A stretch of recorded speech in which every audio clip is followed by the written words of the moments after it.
everybody. Welcome to the NX show on NX.com. No, I just yes.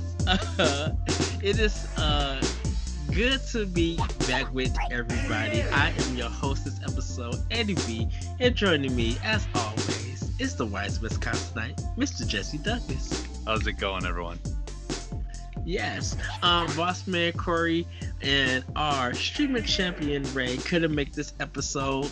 Corey was celebrating his daughter's first birthday, so happy birthday to you, Raleigh. And Ray had some special guests that he was tending to, and he had a bomb cookout. I seen a picture of him cooking. He threw down. I'm just like, all right, Ray, you know how to do game and you know how to cook. I feel you on that. So yes, this episode is going to be me and Jesse, and we have a lot to discuss. So just to give you guys a rundown, we're going to do some quick housekeeping. We don't know anything about the giveaway just yet, so tune in next week where we talk about what the giveaway will be. We're going to actually, instead about what we've been playing, me and Jesse are going to have a discussion about a certain game because we both beat it, and we can't wait to have this mini discussion. I think you guys will really enjoy it.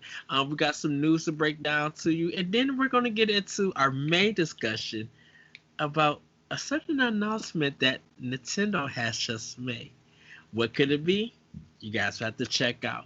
But we're going to jump into some housekeeping. Welcome to the NX Show, your source for video game news, analysis, and other shenanigans. You can catch us on twitch.tv/the NX Show or on codenamenx.com/live every Saturday at 1 p.m. Eastern Time, 10 a.m. Pacific for pre-show, followed by the podcast. If you can't join us live, no big deal. You can head on over to codenamenx.com, Spotify, iHeartRadio, YouTube, or your podcast service of choice on Tuesday mornings for a full edited show to consume. Follow us on Twitter and Instagram at the NX Show, and like the NX Project's Facebook page. You can also join our Facebook group when it's not a secret group. We will be updating you on content in the coming weeks as we have a few cool things planned, such as NX Real Talk, our movie review show, and the epic return of shows like Squad Goals, Royale with Cheese. Royale with cheese. That's me. Indie Masterclass. If you have any questions, you can tweet at us, look for the question thread in our Facebook community, or email us at contact@codenamenx.com. We will also be taking live questions in our Twitch chat when we go live. Remember, you can find all of our content on codenamenx.com, including all of our videos, old content, reviews, blogs, live streams, and more. So yes, even though this one is going to be a recorded episode, when we do go live, we hope that you guys are tuning in and enjoying our conversations and everything. And we, once again, we love your feedback and we welcome your questions, everybody. So we're going to get into this pre-discussion. Me and Jesse played Inside off of Xbox One, and we both beat it. It's about close to about 4 or 5 hour game. Yeah. I played it straight through. I paused it at times because I ended up falling asleep. I don't know. I think my body was kind of just worn throughout the week, and it just needed some rest. But it's available now. If you guys have an Xbox One, I believe it's free on Game Pass. Also, I think. I don't know if it's on Game Pass. I know it's for Games with Go. Yeah. I think they might put it on Game Pass usually after, if it's going to go on there. Okay. I think after it's not available to download anymore for Games with Go. Xbox Gold. Yeah. Games Gold. So, but I believe it's also on PC, Switch, PS4. PS3 and Xbox 360. So like the game is available out there to go play. This is the second game from Playdead after their debut game was Limbo. Yeah. And you can So get the both of them, I believe, in a bundle on Switch, can't you? yes, Yeah, I think you can yeah, get like it's a cheap bundle for the both games. yeah, and I think they got the bundle everywhere. I think they sell it everywhere, like PS. They probably do. I just know that I've just seen it more recently on the Or Switch because Switch. I've been Yeah. using my Switch a lot more with Mario Maker 2. Yeah. Yes. Trying to beat Matt's level. I had to download his level. And everybody, I do have a new level up. Evo could tear up. It's a play on Devil May Cry, and it's a fun level. I think people would enjoy it. I had time to think about it and work it out and stuff. And yeah, I think you guys should check that out. Corey is just being a little bit evil, but I enjoy his levels. Yeah. And so, the problem with Matt's that I'm having is the very end of it is he makes you do like for a long distance all the way to the final end to end the level. Makes me do the one thing that I've never been good at, and that's precision, where you have to swing from the chain, the hook thing, and then you have to bounce off of like 4 turtles in a row, like bounce, and it's over to the next claw, and then do it all over again, and just keep on doing that all the way through till the very end of the level. And I'm not good at that kind of stuff with the bouncing from turtle to turtle to turtle, because if you fall down, you die, like you can't touch the ground at all. So you've got to bounce from turtle to turtle to turtle to get to the next hook to swing to try to set yourself up for the next one. And I've just never been good. Like, honestly, I'm probably okay at best at Mario games in general, because I mean, I've always played Mario games, but it's never really been something that I've done continuously, like for hours and hours and hours. It's usually just always been a game that I would just play occasionally when I felt like it. Yeah. So I've never like gotten like master level at Mario games in general. So it's I knew it was going to be challenging, but I'm having fun with it though. At least his level is pretty fun. Yes. So I had to put my levels in the NX Facebook group so that you guys can check it out. Everything. And I think I beat all of you. I beat all of your levels, Jesse. So, yeah. Mine weren't really too hard. Like, there was some things that were like more challenging if you're like me and you're not like, like that gravity one. I was like, yeah, that one. Like, I think what makes it harder is because if you're used to just the regular jump, that floating, you can like, it gives you too much of a time to overcorrect where you're gonna land sometimes. Well, I know for me, I know for me, it was just like the Goomba placement. It was just like it doesn't give you any space to really jump about which I kind of did that on purpose to make it difficult, but at the same time I also did it so if you bounce off a Goomba and there's no longer one there, or like if you land back down and you have to try to jump back up that way again, you can then jump up to have them chase you and move over, so you can then replace them to try to bounce off of them to get back over again. That's the only reason that I did that, is just to try to guarantee that a better chance of you being able to redo that jump if you bounce off of a Goomba and don't quite make it and have to do that part over again. But it's not going to be easy the second time, but it's still is giving you an opportunity that you'd most likely would have had to just die and start all over again, I kept dying because I had to start over, because you had the moon thing up there, but you can't really reach the moon if you're trying to save it to go up to kill all of those Goombas. Oh, you don't have to pick up the moon. The only reason the moon's in there is just to put the anti-gravity on in the level. Other than that, it doesn't matter. You don't have to actually grab the moon. It's just Okay. I forgot to remove it. I just forgot to remove it before I posted the level, because the Okay. idea is you can't get that anti-gravity or the night mode on maps until you use it in a map, Uh, and then you can erase it, because then it just becomes a check mark next to the when you're picking the stage setting that you yeah. want the level to be.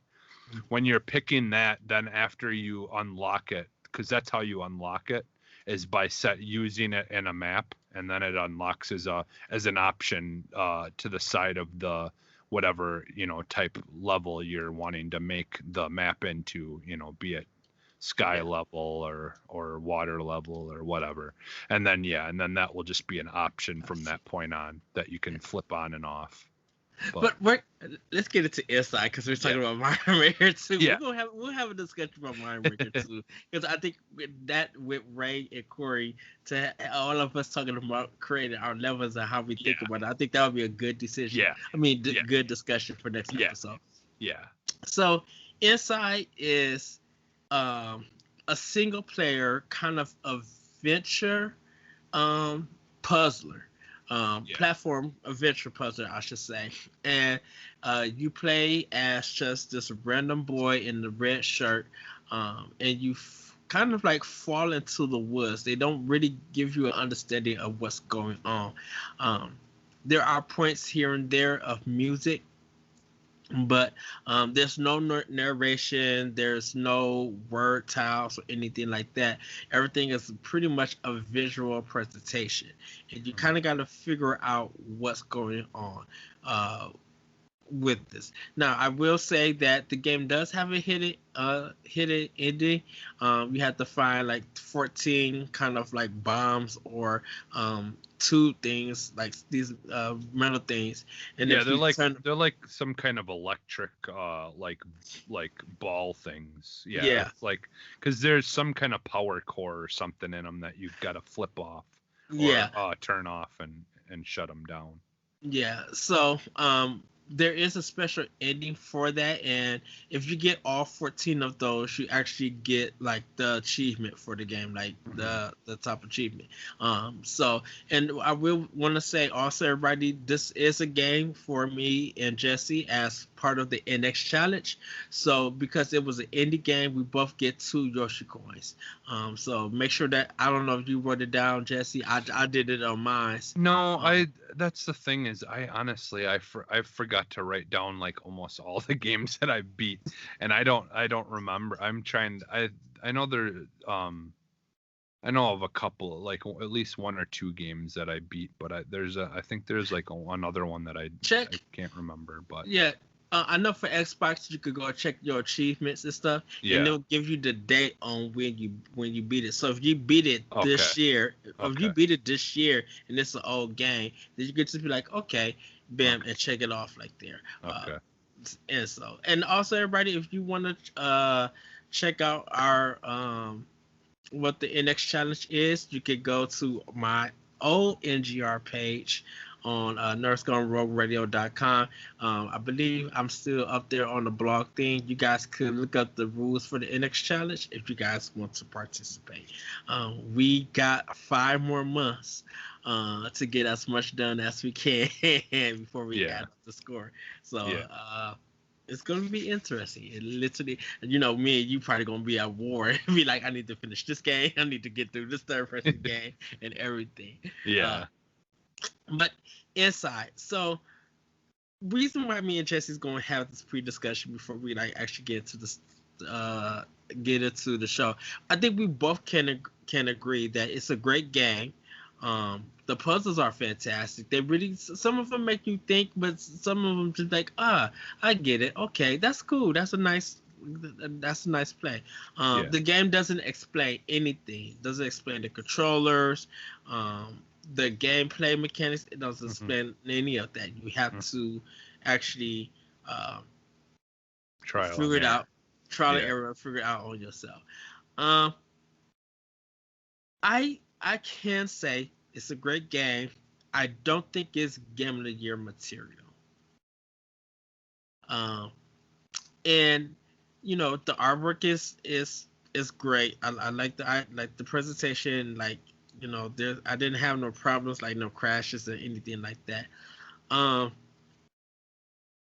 but it was just like I don't see this at I see this as an 8.5, and I don't see it as like, oh, it's the greatest game, great one of the great indie games. And I'm like, I don't see it as that, and it might be because of some of. I guess it's probably because it's like it's not giving you a lot of logic, a lot of reasoning on why you should be doing this. Like I felt like, and I was talking to you about this, Mm-hmm. that I feel like it needs a narrative to this, and I think because of this game don't have a narrative, it hinders on what is going on and what you're supposed to do. Because it's like you go to this forest, you end up in a farm, and then you just end up, I'm assuming, in a plant, is my assumption. Like I don't know how everything connects or Yeah. anything. Like go ahead. Yeah, like I think like just from what I've like gotten from like when I was playing, like I feel like what it is like, like there's like all the people, you notice a lot of people who are just kind of mindlessly standing around and stuff. Hmm. And so I think that's what it is he went to wherever this place is where they were storing, because eventually like you see them like carrying truckloads of these mindless people or cages filled with them. And so I think what it is he's going to this area, and they had like a farm or like a barn area where like where I think like what it is it's almost like it's like post-apocalyptic type situation Yes. where like everything is kind of like still exists, like buildings still exist, but they're like these people and these scientists or whatever they are that are kind of in these facilities and that are doing all this stuff with all these people. Like it's almost like they've repurposed stuff and just Hmm. basically are using whatever buildings they can to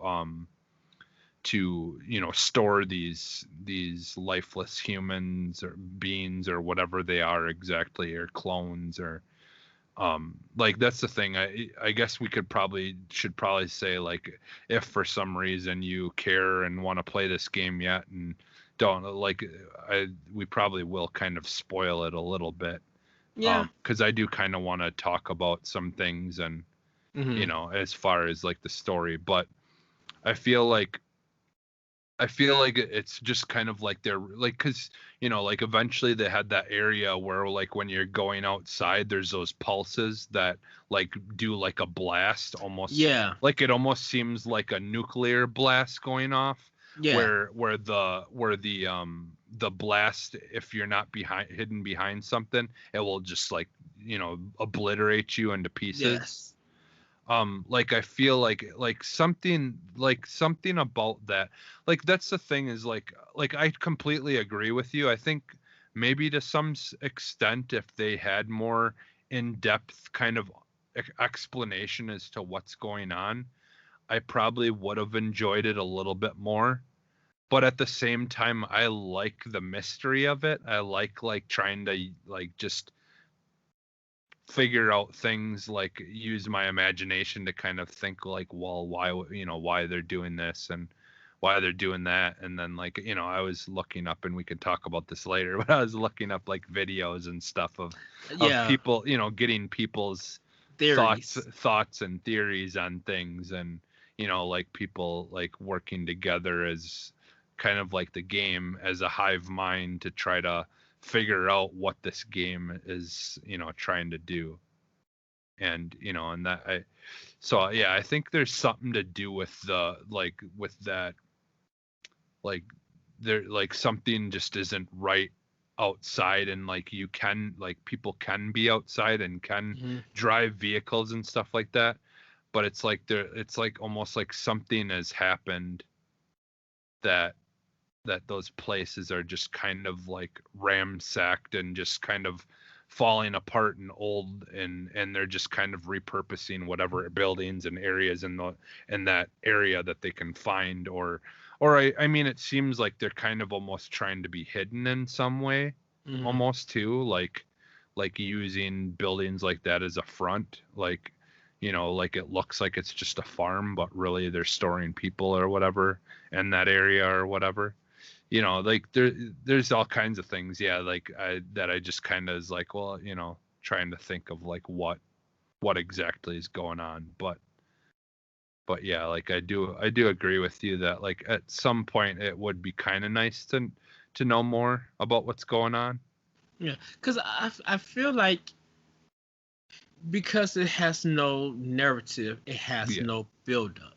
Yeah. And what stands out on this game is the puzzles. Is Yeah. like the not time trial, but like timing things and like thinking things through. Like that stands out, and they in Payday did a fantastic job on it.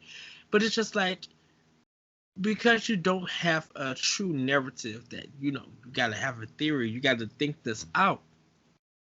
When you literally get to the ending, it really feels like it feels unrewarding in a sense. Like you did all of these things and you're not being rewarded or anything. Yeah. Which like they say basically you do get a more of a reward if you do the full ending, that it explains a little bit more as to like what's going on. Because like the whole idea is, and I'm almost certain that this is 100% for sure and not just a theory, but that like the ball thing that that you kind of become part of is part of a hive mind that they've created. Yeah. Like because it's got all those mind control things hooked up that that you use to control those bodies. There's a whole bunch of them hooked up to it that pull off when you become part of that big blob of humans. Yeah. Like all those get pulled off, and then you have full control over it. And so I think like the whole idea is like this hive mind for whatever reason was like the ending, that the true ending, like we're going to spoil yeah the game at this point. So if you guys want to fast forward it, you can. But just let you know, we are about to spoil the ending of Inside. I believe we're going to talk about both endings because I've seen the video for the special ending. But for this conversation, we did get the original ending that they showed. So go ahead, Jesse. So like there is like when you go into the special bunker that's at the end, you can go the one way that like I believe kind of does an ending thing, but then there was you can find one more or less one of those things that you shut the power off to, and then you go to the end and you completely shut the power off to the whole like network thing that they had all these hive mind things connected to. So basically what you're doing is you're completely shutting off the whole hive mind thing. So there's no longer anything has a power or ability to control those human being type things and all that. But it also stops you. Yeah, so it also So what happens is that when you get them all, you as a boy just stop and you go down. You can't control them no more. So to think that you as a player were the mind control thing. And because there is a puzzle where you in this mind control thing, and you're put in a cart for one of the lifeless bodies. Yep. And there's a puzzle with that you have to get one of the lifeless bodies to be in another mind control thing so that it could control another lifeless body. Yeah. can progress. So it's at points of the game you control these lifeless bodies, and so they think that you are the player, because you cut all of these controller things off. Hmm. Everybody is free of control, but everybody just comes to a complete stop. Yeah. And And and then so yeah, and go ahead. then like one more thing about the ending. So there's like a control room in in this bunker. And so the idea is like these hive mind things are made up of a whole bunch of these bodies that are basically like somehow like molded together into this big ball type thing. Mhm. And so the idea, like, I don't know that it's really a theory. I think it's kind of just is like insinuated with everything, is that there was someone who was in control of watching over this power stuff and all that. And what they kind of make you think is that whoever was uh in control of this hidden thing that had the ability to turn the power off to this this creation at any time is no longer in there, and it's completely abandoned. So what they kind of insinuate is that at some point that the guy who was in control of that and was the only person to know about this hidden bunker somehow got mixed up into this ball of humans that made up the hive mind.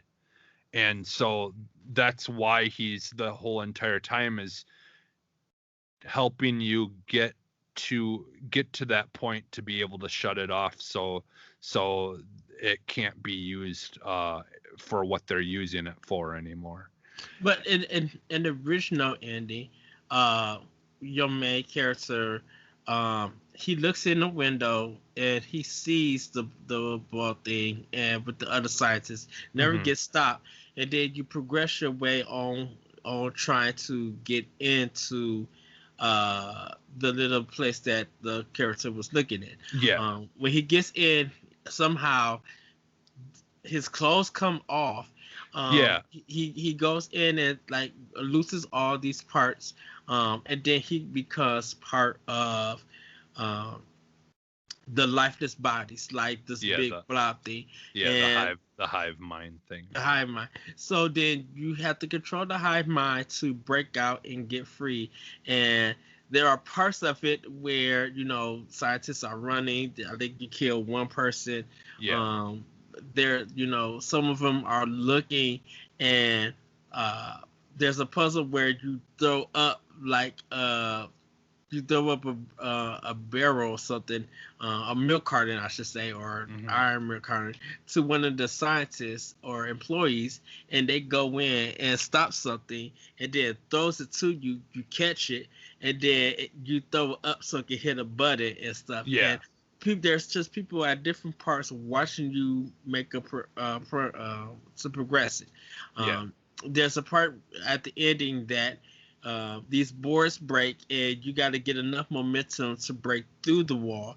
And then when you break through it, you start going down a hill, and you just hear like all these sound effects of like cracking and crashing and everything. And then you come to the end where the hive mind just stops. Yep. And is to believe that the hive mind is dead, like, Yeah. because it was injuring itself, it like kind of killed itself. And you don't control anything, you just end it right there.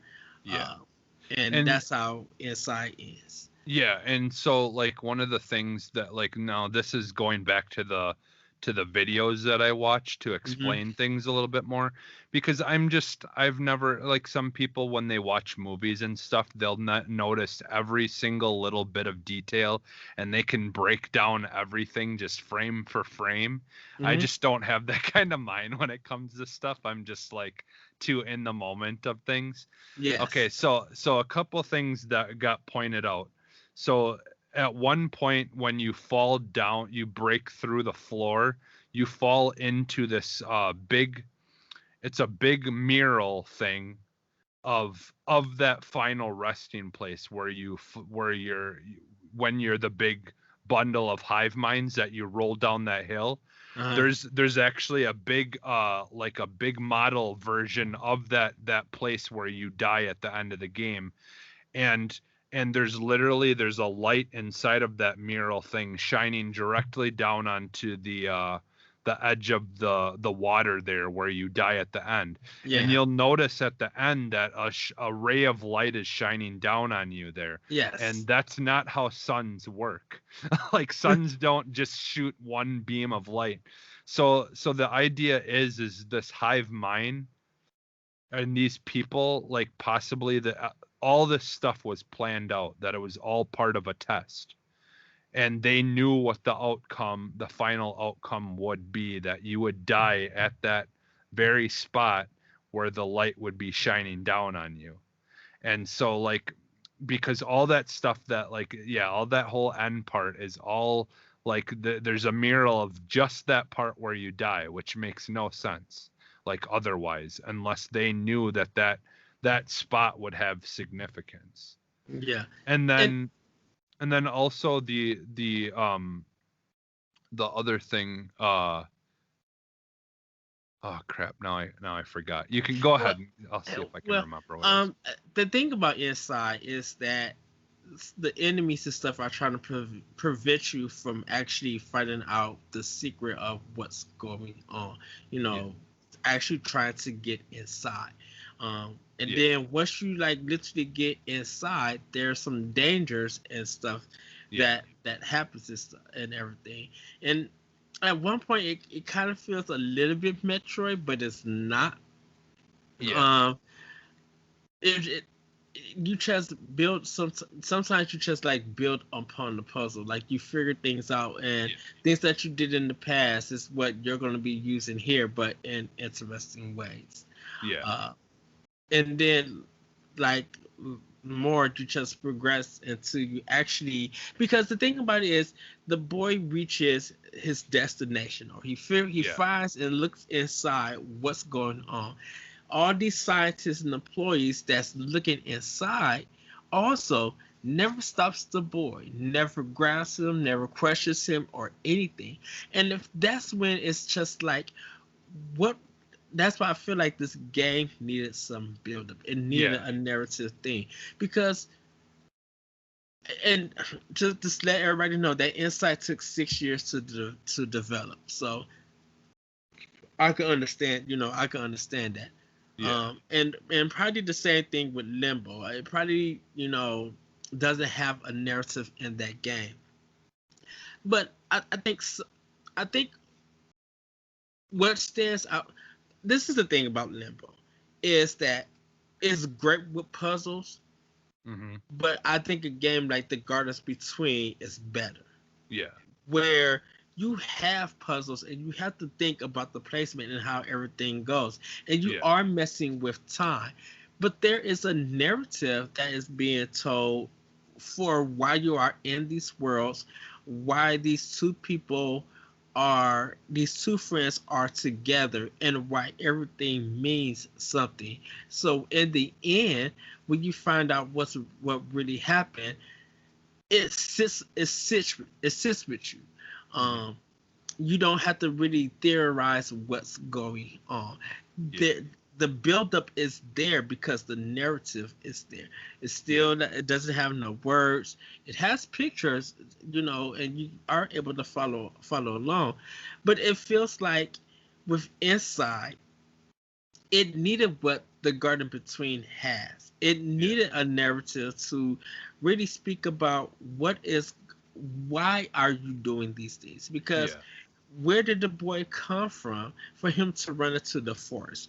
Where's his parents at? I Like I where's like there's gonna always be questions right there, but yeah. it feels like they dropped you halfway into the game and wanted you to figure out the rest of the half. Yeah.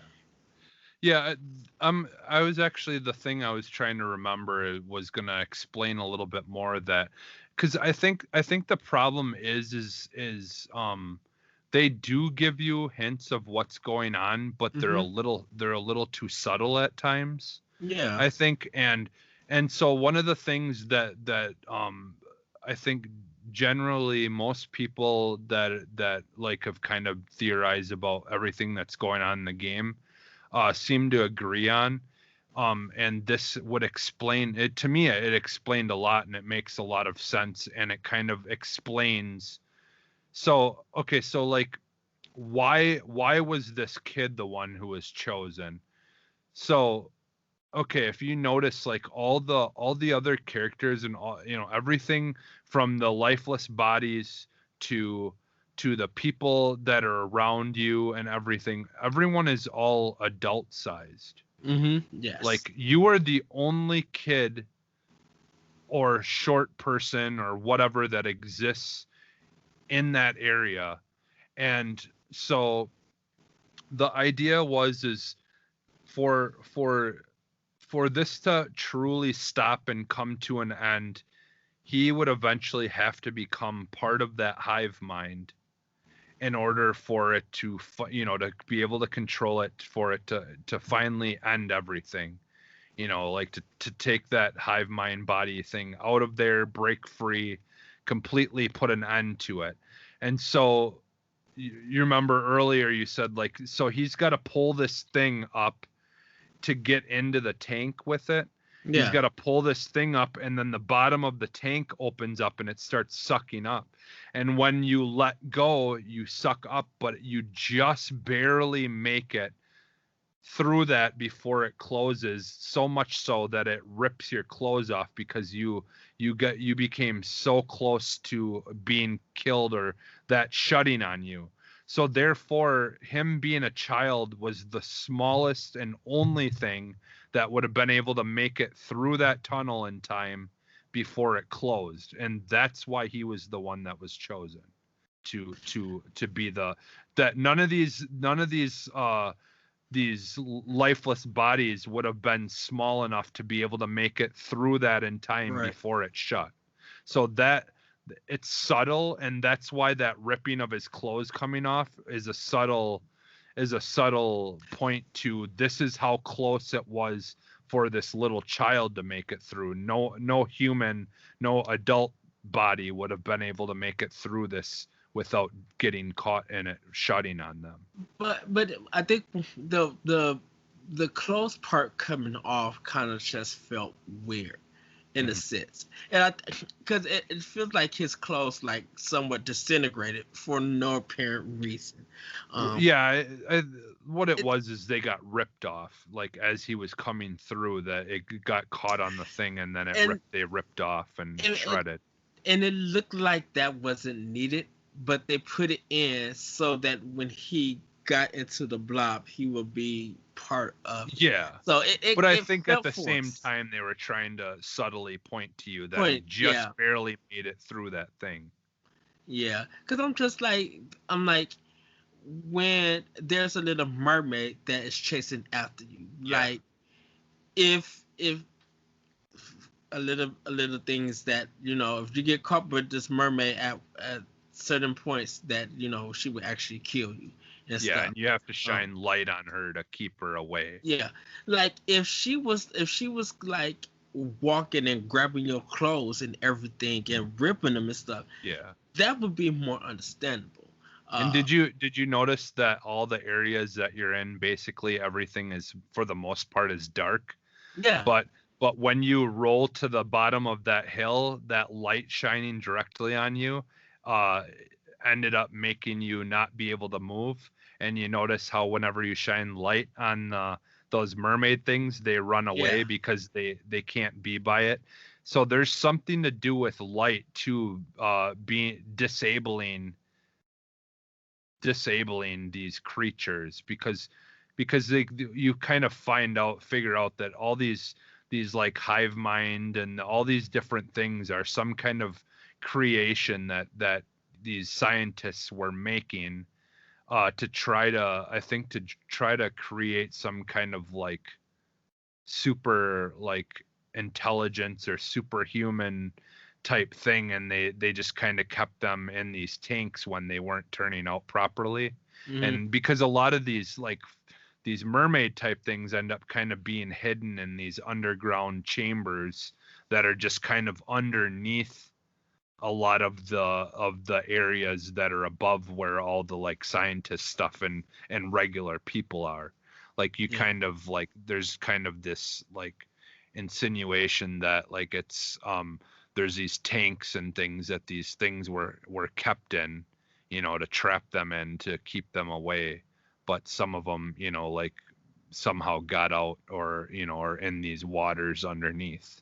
So yeah, it's there's definitely a lot of things that aren't quite 100% explained, but when you go back and you you can put things together, like the whole like them being scared of light, and then you know, and then you think, well, is that why you can't move at the end, is because that light's shining directly on you, therefore disabling you, you Well, know. I think that's when there's a part that you got to put one of the crates on fire Mm-hmm. and stuff. So if you're actually able to take the crate that's on fire, you shouldn't be able to move because fire is part of light. Yeah. And there are parts in the level where you have light shining on you. Even when you get to the part where you have to, okay, so when you're closer to the end, you have to throw the crate that's on fire over these sprinklers. You get to the point where you have to throw this crate into like this big machine thing, but the machine has light shining down on you. So why is that not working? Is it particular light that has to be shining on you? Because I know light in the some of the light in the game comes from, if you get caught up in that light, they want to spot you and you're dead. Yeah. That's all to it. Yeah, I think that's the thing, is they like that light that from those things, I think would disable you. Like I don't think it's a permanent thing, but it's like the second that you're seen in that light, though, you don't have any time to react. Like for the most part, you have to hide underneath. You have to hide in the shadows, so in order to be able to. So it's like it's almost like considered. it's almost like it. Yeah, go ahead. Which is considered as the stealth part of the game. Yeah. So we know that when you do stealth, you really need to keep out of sight, and the best way to do that is staying in the shadows and stuff. But it was kind of weird to be like, okay, a light stops me, but I could carry a crate with fire on it and not be. And I'm assuming it's ultraviolet light. Maybe it might be that it has to be like an ultraviolet light, whereas a flames I don't think would really be. But there are parts, because even when you are rolling and where the break room is at, or the first part of the company is at, when you're the blob and stuff, there is light in there. So it should be like stopping you. Now, what you said, ultraviolet light, is it? I think it's maybe like it needs to be a certain power of light too, like a level. Yeah, like an amount, like because there's obviously there is light throughout the entire game, but it's very low levels of light. Yeah. You know, like I feel like it's I don't know. It's very weird, and that, because we got to get to news. I will say, I think it's a game to play. I think it's a game to experience and come up with your own conclusion. Yeah. I like I said, I did enjoy. I think that's the thing for me, was just like the puzzles stand out, and because the puzzles don't really put a narrative on the game, I think it gets praised for its puzzle and adventure mechanics, but it shouldn't be, and a little bit of its visuals, but it shouldn't be praised for any kind of story or any kind of theory, or even like its ending. Like I think games that do things like this have of course, now in this modern age, has kind of advanced and become better. Um, I will say for anyone who is going to play Inside, play the Gardens Between, um, or even play Gris, and and kind of see the between those three games what visual storytelling is in those games. Like they're all great games. They all have a function of puzzles if you want to get through, and makes you think. But there's gonna be one of them that stands out. There's gonna be one of them that's just like, okay, all of this makes sense. And then there's gonna be one of them that has both of them. Like the puzzles stand out, and those puzzles help make it sense. I think for me, Braid is still my favorite like ending to a game ever, just because it completely just throws you for a loop. Twist. Yes. Yeah, I love that game so much. Yeah. It's like seriously one of my favorite endings to a game, I think. Yeah. So, any last words, Jesse, for you for Inside? I obviously agree with you with a bunch of things, but I still like, I mean, I joked about like that there wasn't enough revenge for me at the end of the game. Yeah. But I liked the ending just because like and just the game in general, I really enjoyed it just because I do like things that make me want to, like, cuz like if a regular game just kind of explains everything, I really have no need to go want to dig and know more. And so like for me, like I've said this before, I love watching documentaries. I love learning, different things and all that. And so like this game, because it lacked certain things that it wasn't quite explaining, kind of triggered that documentary buff in me that like wanted to go and find out more and learn, just see what other people thought. And like I think that's the thing is, had they not ended it and left like bits and pieces out like they did, I feel like it really wouldn't have been a game that people wanted to go and dig deeper and know more about. And I think in that way, I almost wonder if that's exactly what the intentions were when making this game, is they wanted people to talk about it more, and they wanted people to come up with theories, and they wanted to, people to these people, like I said, that love to take like the whatever the latest Avengers movie is and completely analyze and break everything down. And like there's people that just love to do that kind of stuff. And I think it gave those kind of people something to dig deeper into and try to think of. And so for that, like just because I feel like that makes it more interesting in my opinion. And in some ways. So and like I said, it's not a bad game. I do recommend people to play it. If you want to draw your own conclusions, or if you want to make your own theories and see what the game is about, I will say go play it. I think it deserves to be played. I think probably just for me, I think I'm just having connection problems, and I think not having a narrative to connect stuff, to get more understanding, to even make your own theories and stuff, and some not too much visual narration, like visual presentation to narrate stuff. I think it's just like because of the puzzle standing out. Yeah, there are some other things that fall by the wayside for me personally. Yeah. So, but I do. I like you said, I love documentaries. I have no problem with the ending. I actually really love how the ending goes. I wouldn't change. I wouldn't change the ending. I agree with you. I think the ending is fitting. I think there may be some logical things, Yeah. but I like the fact that you said like the ultra light thing. Um, that may actually play a part and stuff. So, Yeah. um, but everybody, that is our kind of little pre-discussion, or actually discussion, I should Yeah. say. Yeah. uh, and, Our inside podcast. Yes.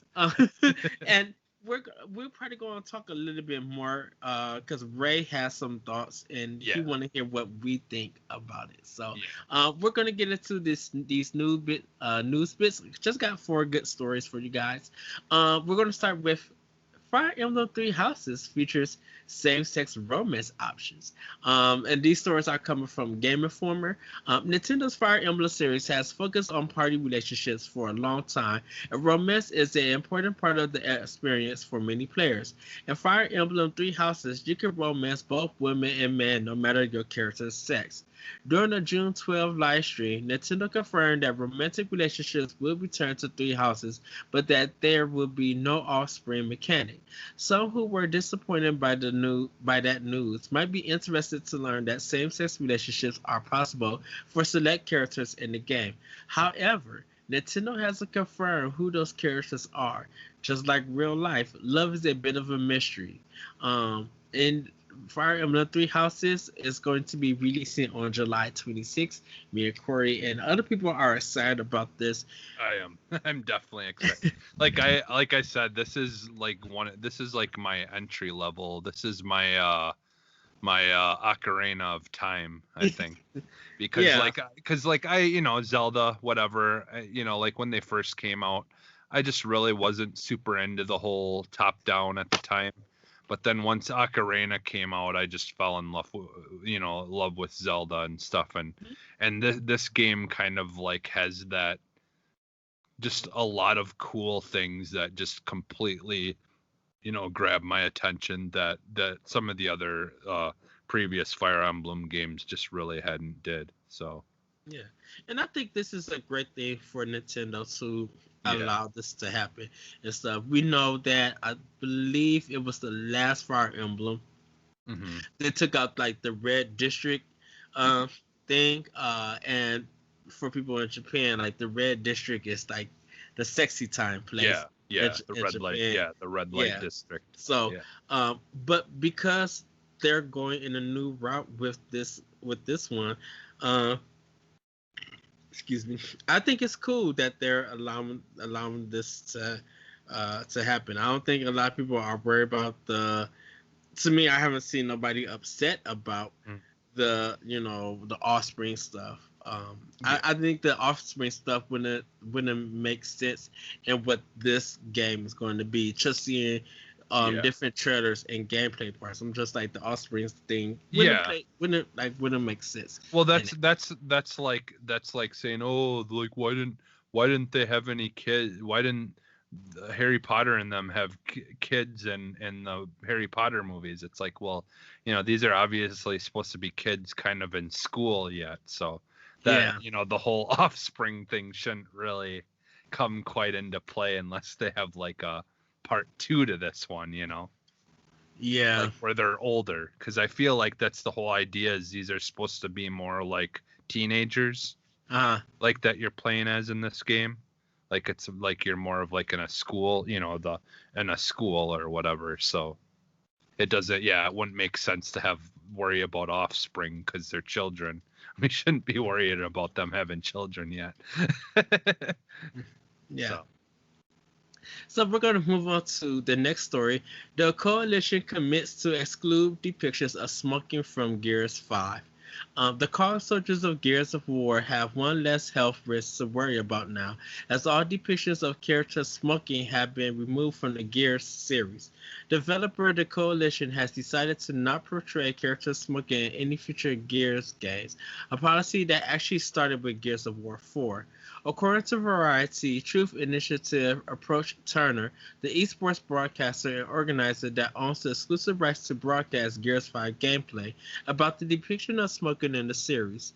In turn, Turner approached the coalition, who agreed to work with the organization. "I've seen firsthand the devastating impact of smoking," says the Coalition studio head Rob Ferguson. "It's always been important for me to not use smoking as a narrative device, which is why we made a conscious choice to avoid highlighting or glorifying smoking in Gears 5 and throughout the Gears of War universe moving forward." Now, the question I have about this is, did any of the Gear games have smoking? I think they might have been the earlier ones, maybe. Was it I'm not sure though.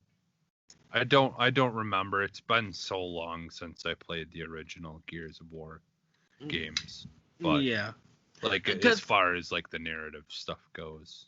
yeah, because there's another game that kicked up the controversy of people having cigarettes in games. No, it was Stranger Things. Stranger Things. Okay. Stranger Things. People were getting upset about that, but the thing is like cuz like in my opinion there's two different arguments here. Like if they're making if they want to make a game and they don't want to put smoking in it, that's Hmm. fine. You know, like that's their choice. If that's their artistic choice that they want to do, and that's something that they want to, you know, say, hey, we don't want to promote that, that's perfectly fine. I have no problem with it. But I also don't think that it's okay for people to make a big deal if they did choose to want to put, you know, have someone smoking in the game, you know, on the other hand. And so like what's happening with the Stranger Things was everyone was getting mad that people were smoking on Stranger Things. But the problem is it's like that was part of the culture during the 80s, Yeah. is like smoking was cool, you know, and everyone did it because, you know, like it was the cool thing to do. So it was part of a reflection on a time period that is different from now, and that's why you're making a, you know, people don't realize it. That's why you're making a big deal about it, because that was then, this is now. It's just not something you really see anymore. And But it and really wasn't that big of a deal. It's just like yeah, we've learned, we know that, you know, like there's certain things we shouldn't do, and you know, da da da. It's they're not saying that, hey, you should be smoking by having people smoking in it. They're just saying like this is what that time period was like. You know, people smoked, people, you know, went to arcades, people, you know, those were things that we did during that era. and and and the thing about smoking, the influence of smoking is it's going to happen more in the real world than any kind of Yeah, fictional setting. yeah, Um, whether you're playing Vanquish, Metal Gear Solid, like wherever smoking is used, for gameplay mechanics or just a CGI thing and stuff, it's always going to be something in the real world that's going to be more influential than a kid. Because just the going to thing, the gas station is, in my going to the opinion, is gas, more influential. going to the gas station, hang around your own parents who smoke, Yeah, um, other family members who smoke, friends and their families and things like that.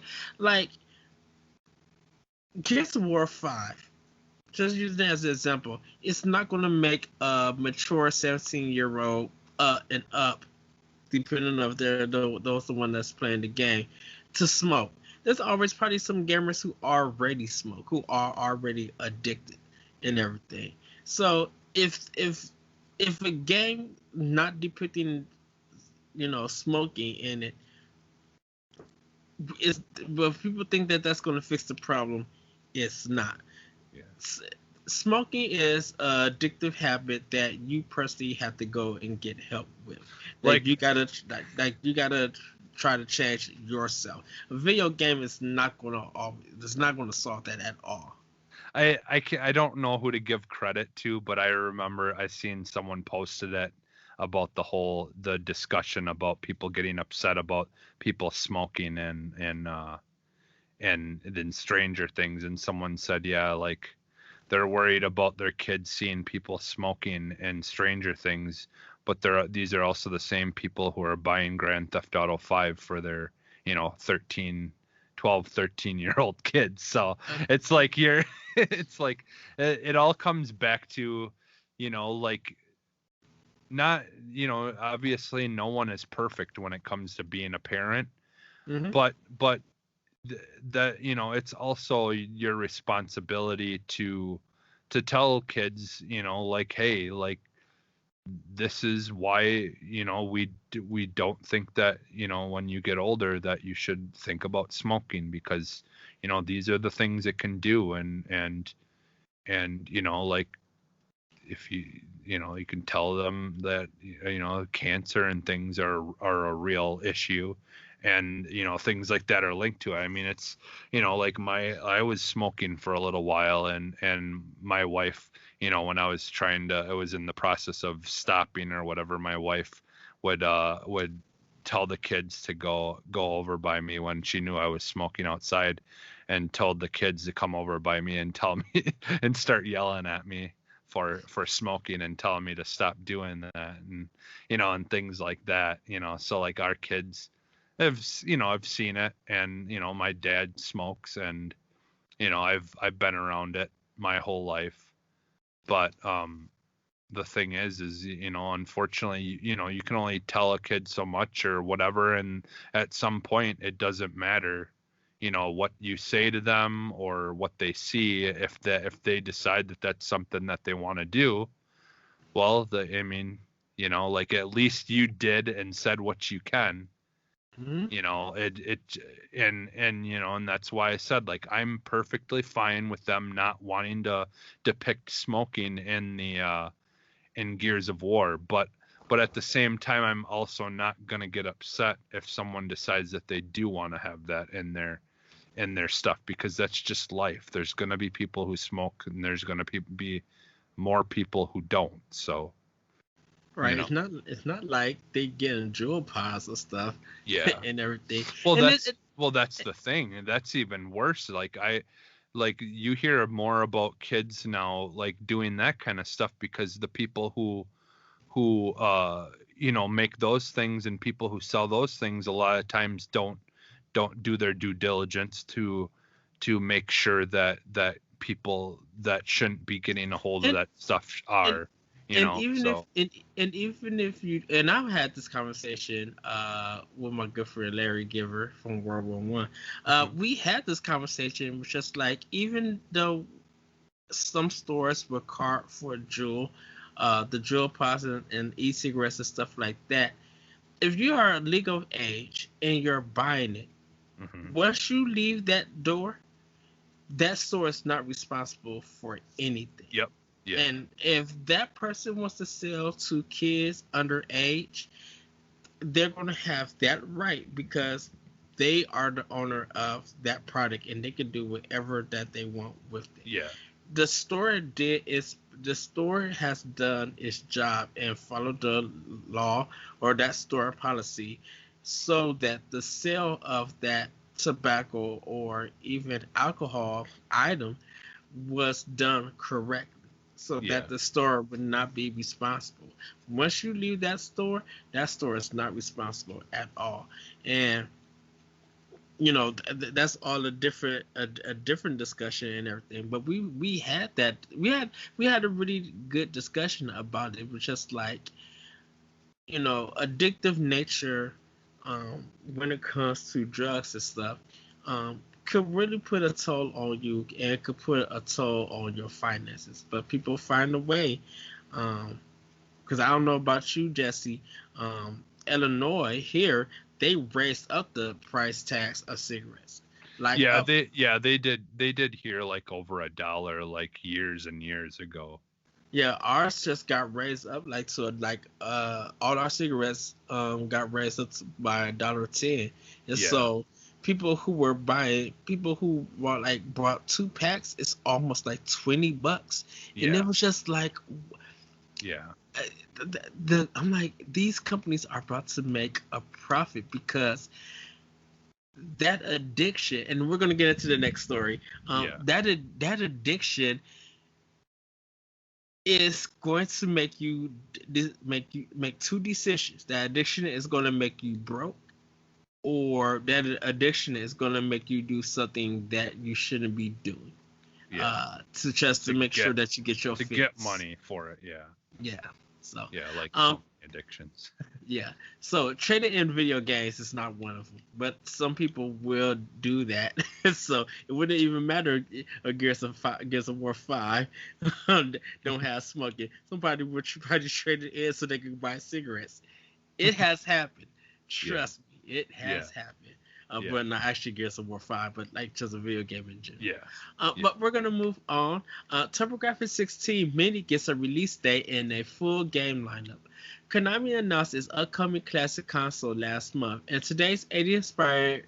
There was a trailer revealed full details, including the full lineup of games and release dates. We already knew that Western audiences would get a different version of the mini console, not just aesthetically, but with a large different lineup of software. Konami announced today that all versions of the console will contain games from different regions and that those titles will remain in their native language. With 24 games from the North American TurboGrafx 16 Mini/European PC Engine Core Graphics Mini and 26 games from the Japanese PC Engine Mini. This pushes the total up to an impressive 50 games.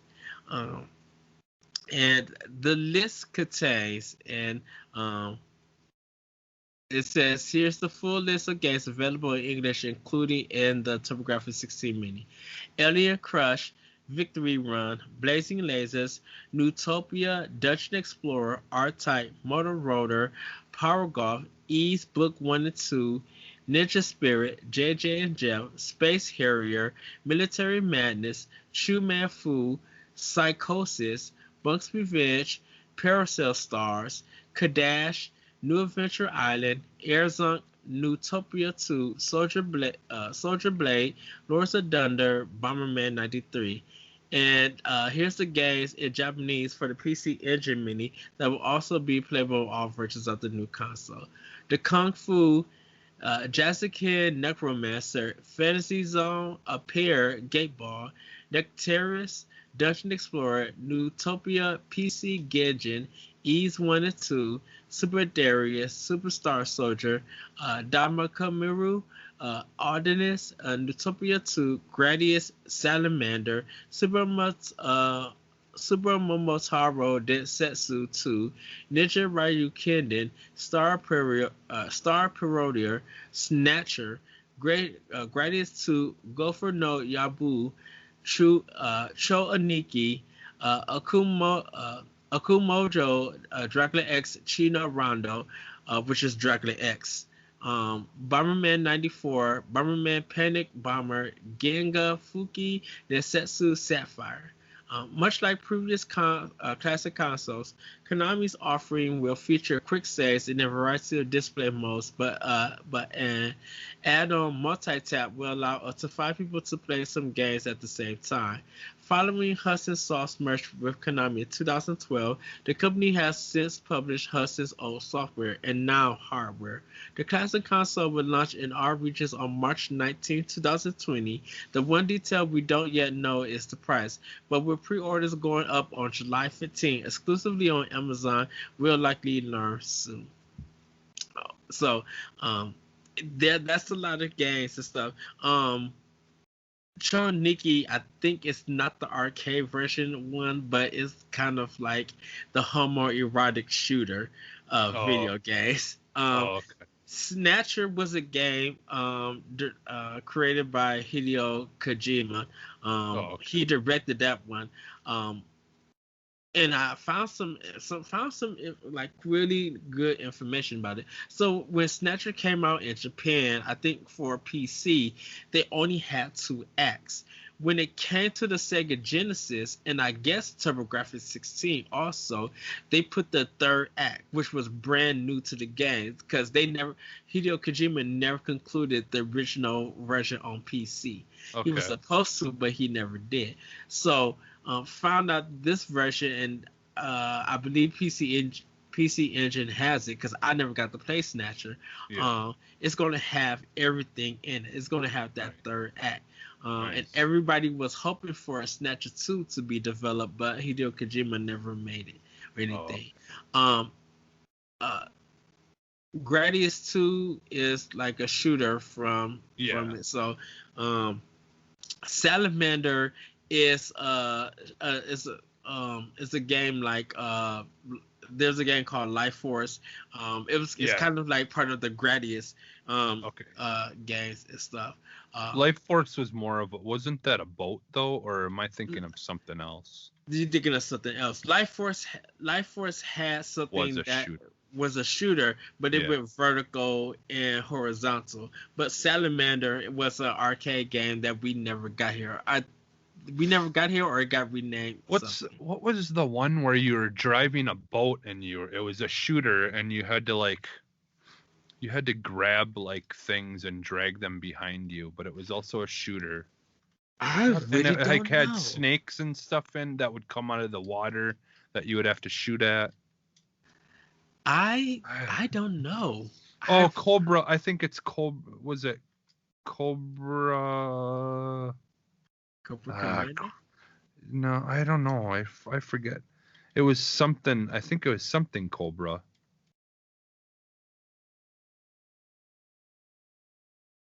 Dang I it. don't know. I don't remember what it was. Cobra Reef maybe or Cobra um I don't know. I can't think of it, but When we find it, everybody will throw it in on the NX page, Facebook page. So we'll find it. But we're gonna get into our last story. Marvel's Avengers Comic Con presentation would not be streamed. A few weeks ago, Marvel Games revealed that some upcoming panels for said games will include new content for Avengers, the Square Enix published action game that received some mixed reception at E3 earlier this year. It was a good chance for a game that still feels shrouded in fog to change some minds, but those minds are going to have to stay clouded for the moment unless they're actually at the panel itself. At the game's first public gameplay reveal, in a panel focused solely on the game, there won't be any online streaming available.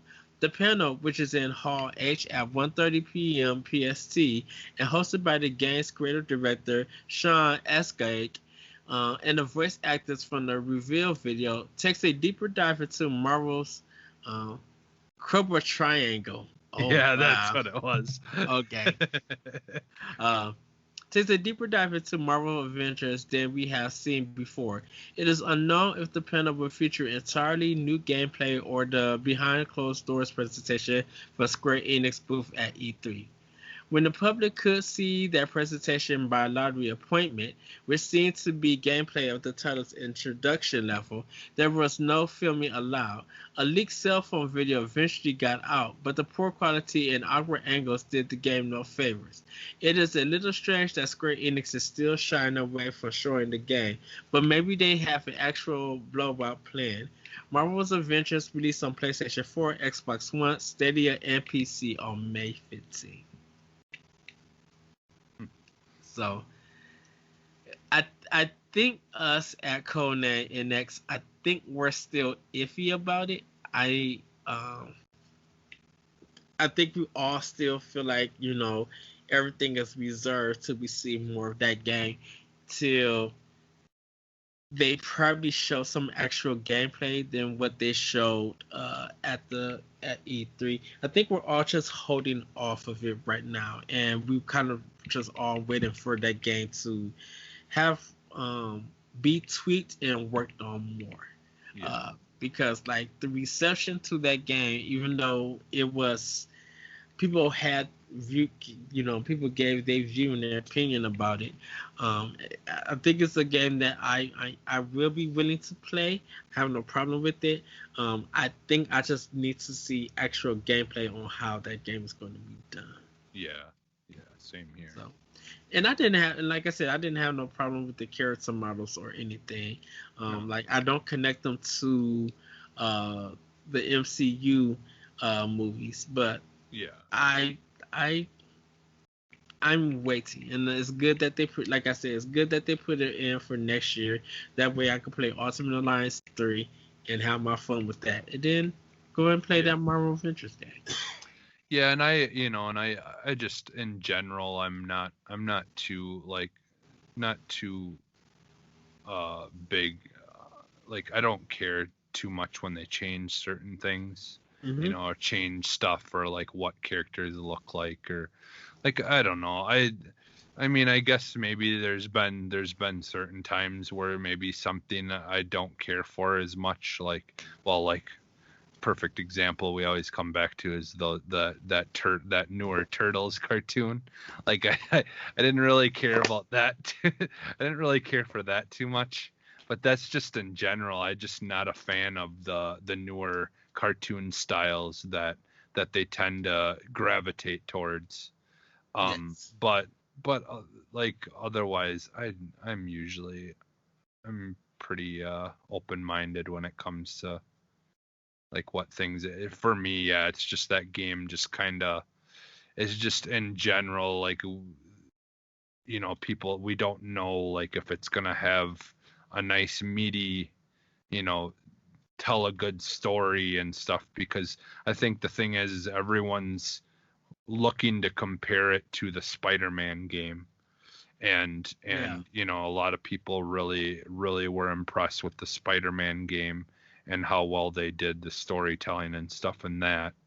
And so I think that's it is people just are hoping that it's at least as good as that game, if not better, at least as good and well done as that. So that's Yeah. the thing is and we'll see. Hopefully we'll find see more of it uh eventually. So Yeah. I hopefully Square Enix, take this time, let them show it at Comic Con, and then I say around November, do a 15-minute presentation, like show the world more update, and then go back into hiding and stuff. mhm This mhm game. yeah. So, but we're going to get to our main discussion, which is about Nintendo Switch Lite. Now, Nintendo did reveal this system. It's coming in three colors: turquoise, gray, and yellow. Me and Jesse likes to call the turquoise one teal. Yeah. Yep. With that one, the system's going to be 199. It's mainly for handheld play. There's no dock. You can't play it on the TV. You can't take the Joy Cons off. Um, it's going to have a new processing chip in it. I think it's a new Tegra X1 that was custom made for it. So the screen is shorter. You can see comparisons about it, and they like literally just dropped it out of nowhere, and it's like, oh Mhm. wait, what? Huh? What's Yeah. going on? So it's called Nintendo Switch Lite. A lot of people were making the choice that they should have called it Light Switch. Um, Yeah. and Yeah. then all the talk of the system's not for me, I already got a Switch, yada yada, this is a joke, Nintendo, they don't know. People, we know all about that, and that came mostly, I think, from adult gamers. And you Mm. know if you go back, a lot of people were just like, I wouldn't buy a Switch for my child, but if they did something like the Nintendo Switch Lite, I would get something for them, because they may drop the system and break and stuff, and they feel like this is going to be more sturdier. So I presented the question to everybody, but because it's only me and Jesse, we're still going to answer the question. But I asked, do you think that this is the right move for Nintendo, and how it's going to benefit them? Because I looked at this as literally a positive thing. It's a Mhm. very smart move for Nintendo. But I want to get your take on it, Jesse. Okay, so I I I didn't really get a chance to look at our notes until like just Hmm. right before we started recording because I if I would have had time I would have gotten it. But so there was somewhere I believe it was Giant Bomb or something had talked about it too as well. But I guess there's some numbers out there Hmm. that Nintendo had posted saying that still a big majority of its install base that I believe they said it was people who bought um, DSs and 3DSs Yeah. still haven't gotten a Switch yet. And so I think like what people are thinking is that basically Nintendo's thought is they wanted to make something that's smaller, that's like a dedicated handheld that would be more appealing to those people who bought the DSs and the 3DSs and the 2DSs and stuff like that that haven't bought a Switch yet. And so like that was like people think that that's kind of been their idea of what they're trying to or the people that they're trying to attract is them. And like you said, like this new console is basically everything about it is similar, basically the same as the Switch that we have. Like it's not any more powerful or anything like that, but when you shrink the screen, the pixel density becomes smaller, and it's gonna make it generally look better.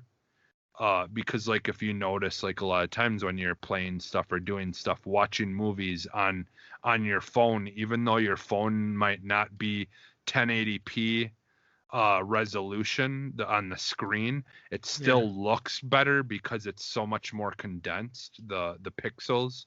So it's not as as pixelated looking, and you can't quite notice the inconsistencies or the impurities or whatever of the picture.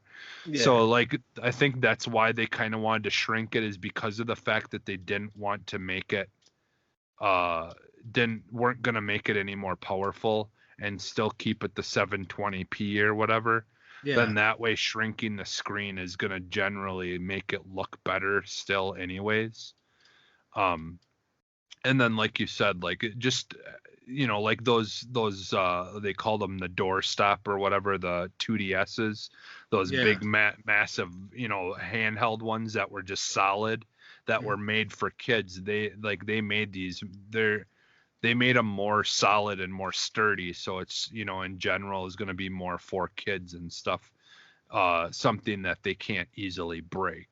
So like they're just kind of trying to do a really good move of trying to make it appealing to those people that bought the 2DSs and the 3DSs for that reason, that it's more handheld and it's more compact, and it's, I think they said the size of this is basically going to be like if you were to take your Switch and take one of the Joy-Cons off, that's about as big as it's going to be. It's going to be like this one Joy-Con less of size, as far as the length, and then I think it's going to be a little bit skinnier too.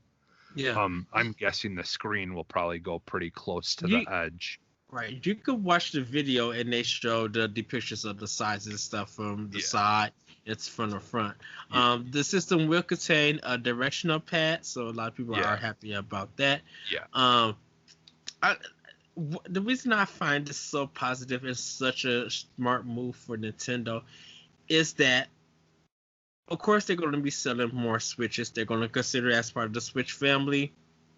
We already know that. Xbox did it.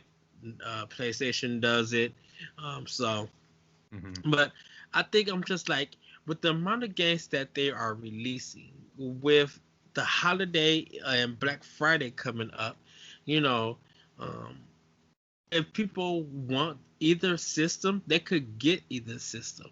I was saying that for people who are really into really going into all digital games, Switch Lite will be the best thing to get it for.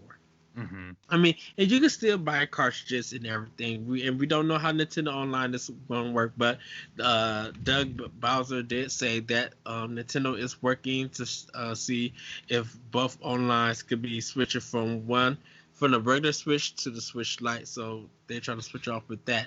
The last thing I read, they had confirmed that so that basically the way it was gonna work is like you're gonna be able to like the Switch Lite is gonna be almost considered a completely almost like a different thing.